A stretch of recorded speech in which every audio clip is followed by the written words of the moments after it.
In Between tells you right at the start that this is not going to have a happy ending.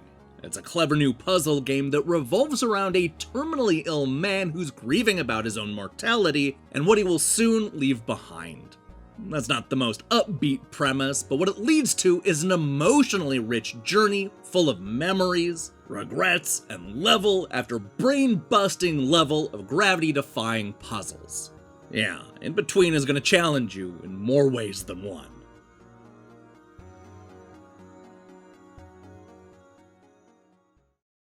This is the story of a man who's been diagnosed with late-stage cancer.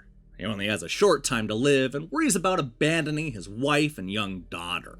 This is a puzzle game that's based around that man going through the 5 stages of grief, starting with denial, but then moving on to anger, bargaining, and depression before finally accepting his fate. He does this by playing through 60 puzzles based on these steps, most featuring memories and narrations of the man's life. Now, In Between is a game about controlling gravity, though not in the way you might be thinking. The man is obviously able to walk on the floors, but by using the analog stick, we're able to change the gravity so he can walk on the walls and ceilings. But you need to keep in mind that we're not only changing the gravity from the man, but everything else in that level, including spikes and crates. The goal of each stage is to work your way through a complicated maze in order to find the exit door, where you'll move on to the next stage and do the exact same thing all over again. What I like about the game is how the different stages of grief end up playing into the puzzle designs. The man's fear of the unknown is represented by an oppressive darkness, which follows him in an effort to completely engulf our hero. These stages are completely different from bargaining, where the screen will be split in half in order to simultaneously control the man's daughter.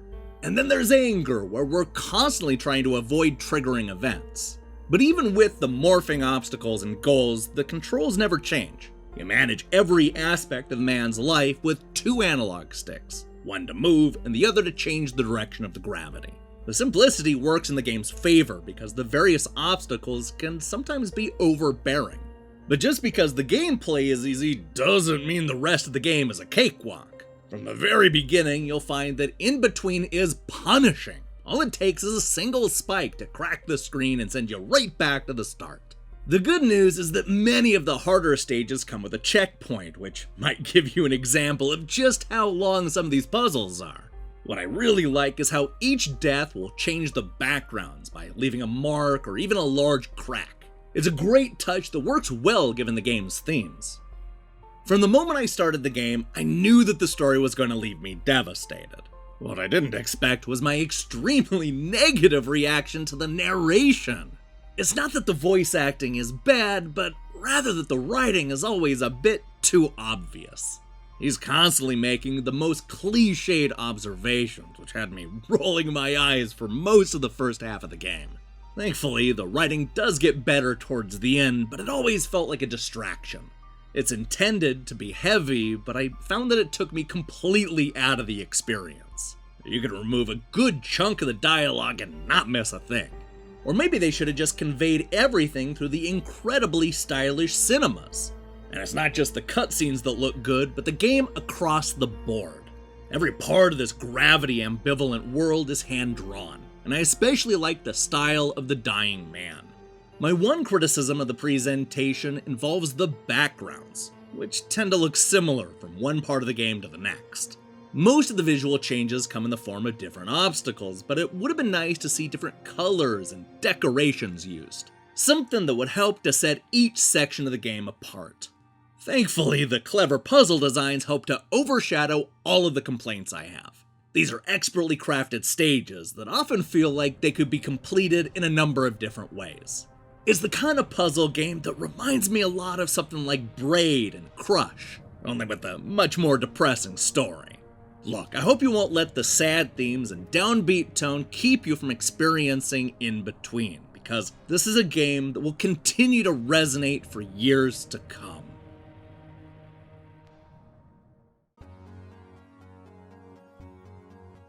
In Between is a gravity-defying brain teaser that tells the story of a dying man. He'll walk on the floors, walls, and ceilings in an effort to come to grips with the 5 stages of grief and his own mortality. While the subject matter is certainly depressing, the clever puzzle designs are every bit as satisfying as they are creative. The voice acting can be a bit heavy-handed at times, and it could use a few more backgrounds, but in between is an emotionally rich journey filled with inventive puzzles you won't soon forget. Hey, thanks for watching our review. If you liked what you saw here, then you should know that we post new reviews and features almost every day. Now here's the question I have for you. What is a game that bums you out? It doesn't have to be a sad game, there are a lot of ways you can get bummed out. I can't wait to see what you come up with in the comments below. In other news, I'm currently hard at work on a bunch of new reviews, including Roof Rage, Serious Scramblers, The Beast Inside, Out Buddies, Applewood, and more. So much more. If that sounds good to you, then I strongly recommend you click that subscribe button and support what we're doing here. Until then.